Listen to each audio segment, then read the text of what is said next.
Ketika kecil, kita pernah menonton ataupun membaca buku The Jungle Book, The Tarzan, yang mana kisahnya seorang budak bersendirian duduk di dalam hutan, dijaga pula dengan haiwan-haiwan yang tertentu. Tetapi kisah ini menunjukkan suasana yang agak dramatik dan happy ending. Dan ada juga setengah pihak menyatakan cerita tersebut sebenarnya diinspirasikan dalam kisah benar. Contohnya macam korang pernah tengok cerita The Jungle Book, The Mowgli. Seorang budak yang mana dibesarkan oleh sekumpulan serigala dan juga haiwan-haiwan lain. Mari aku ceritakan dengan korang kisah sebenar-benarnya penemuan kanak-kanak di dalam hutan bersama serigala.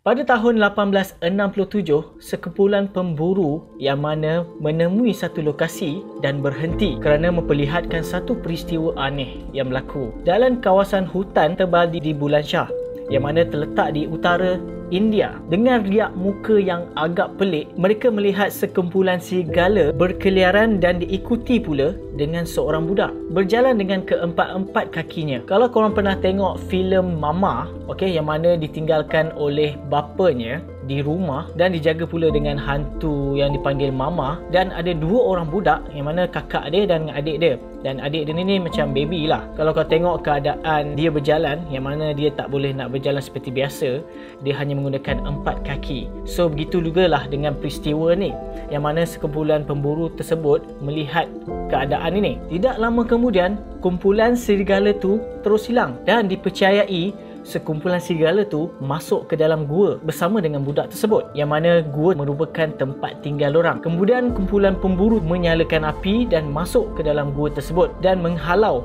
ke semua serigala keluar daripada gua. Maka pemburu tersebut terus membunuh serigala. Mereka berjaya menyelamatkan dan kanak-kanak tersebut diberi nama Dina Sanisha. Dina Sanisha merupakan kanak-kanak liar yang dijumpai di dalam hutan yang mana dibesarkan oleh sekumpulan serigala.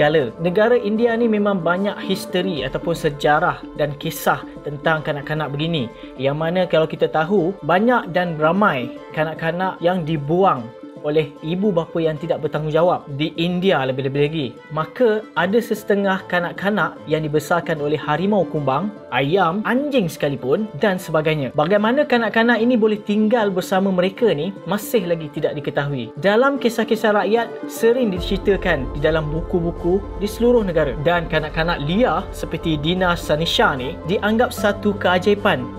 Tetapi dalam dunia realiti, bukan kisah yang syok didengar. Kisah kanak-kanak sebegini begitu tragis dan sering terpinggir dan sering menjadi perhatian umum. Bagaimana mereka ini bila dikembalikan kepada dunia sebenar sebagai manusia, apakah nasib mereka di kemudian hari nanti? Setelah Dina Sanisha ni diambil dan diselamatkan, maka kemudiannya dibaptiskan dan diberi nama. Perkataan Sanisha merupakan perkataan Urdu yang membawa maksud hari Sabtu. Sebab apa nama ini diberi? Memandangkan para pemburu tersebut menjumpai Sanisha ni pada hari Sabtu. Setelah diselamatkan, Dina Sanisha ni diletakkan di bawah jagaan pusat pemulihan. Salah seorang pakar psikologi kanak-kanak, Wayne Dennis, menyatakan beliau menemui beberapa ciri psikologi pelik pada kanak-kanak malang ini. Laporannya dalam American Journal of Psychology yang diterbitkan pada tahun 1941 bertajuk The Significance of Feral Man menyatakan bahawa Dina Sanisha sudah terbiasa memakan benda-benda yang kotor dan dianggap jijik oleh kebanyakan manusia. Dan selain itu juga, Dina Sanisha ini suka dan gemar memakan daging walaupun sudah memakai pakaian manusia. Dan dari segi pertuturan pula, kanak-kanak ini langsung tidak menunjukkan kapasiti untuk bercakap ataupun bertutur. Dia bukanlah seorang yang bisu, tetapi dia dah terbiasa dengan istilah-istilah bunyi-bunyi seperti haiwan dan tiada kesensitifan dari segi suhu sejuk mahupun panas. Sebenarnya pemulihan ke atas kanak-kanak ni memang agak sukar. Kalau macam kita tengok, dia dah terbiasa dengan kehidupannya dengan serigala, dia hanya menunjukkan minat hanya dengan kawan dia yang senasib dengannya, yang maksudnya sama liar dengan dia. Berabad lamanya wujudnya kisah ini yang dipanggil kanak-kanak serigala yang mana dia tinggal kat hutan. Realitinya, ia bukan sekadar cerita-cerita dongeng, tetapi ialah berdasarkan kisah benar. Yang mana selepas penemuan Dina Sanisha ini, malah ramai kanak-kanak seperti beliau ditemui di dalam hutan tersebut. So kisah mitos ini banyak memberi inspirasi kepada penulis, penyair, termasuklah Rudyard Kipling, seorang penulis British yang mana tinggal bertahun-tahun lamanya di India.